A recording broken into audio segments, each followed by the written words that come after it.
অন্তর খুলে দাও, আমার বন্ধ অন্তর তুমি খুলে দাও। এই অন্তর নিয়ে আমি তোমার বিদ্রোহী বান্দার সামনে মানে কালাম পেশ করে দিব। আল্লাহ নবী দোয়া করলেন, রব্বি ইশরাহ লি সাদরি ওয়া ইয়াসসির লি আমরি। আর আমার এই দাওয়াতের কাজ তুমি আমার জন্য সহজ করে দাও। আল্লাহ তাআলা তুমি সহজ না করলে এই জমিনে কোন কাজ কারোর জন্য সহজ হতে পারে না। তুমি সহজ কাজকে কঠিন করলে এই জমিনে কোনো ব্যক্তি কোনো কাজ সমাধান করতে পারবে না। সুতরাং এত বিশাল কঠিন কাজ একজন আল্লাহর বিদ্রোহী বান্দার সামনে গিয়ে আল্লাহকে মানার কথা আমি বলবো, তার মানুষ হত্যা করে আসছি, আমি একজন আসামি হয়ে একজন বিচারককে দাওয়াত দিব, বড় কঠিন রে মাওলা।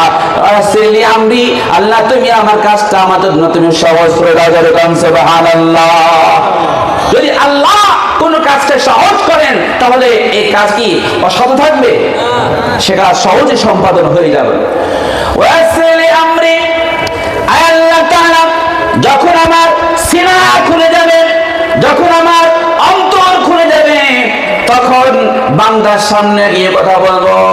সেই কথা যদি সে না বুঝে, আমার কথায় যদি না বুঝে, তাহলে তার ভিতরে আমল করবে কি?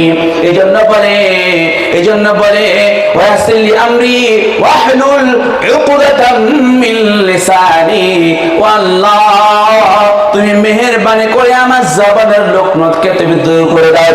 সুবহানাল্লাহ।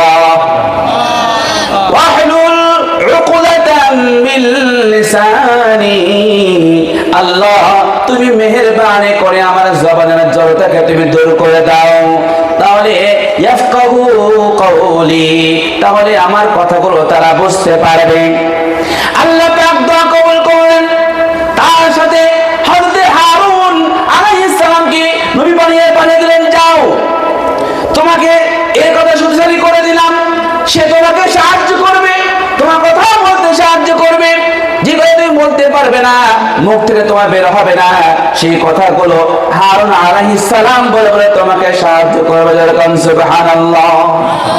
চলে গেলেন এর সামনে, যা দাওয়াত দিচ্ছেন।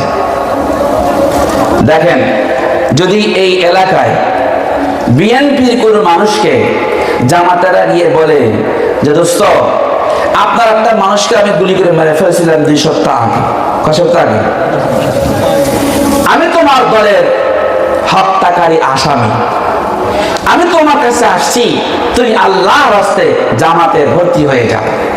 শুনবে তো কথা বলে?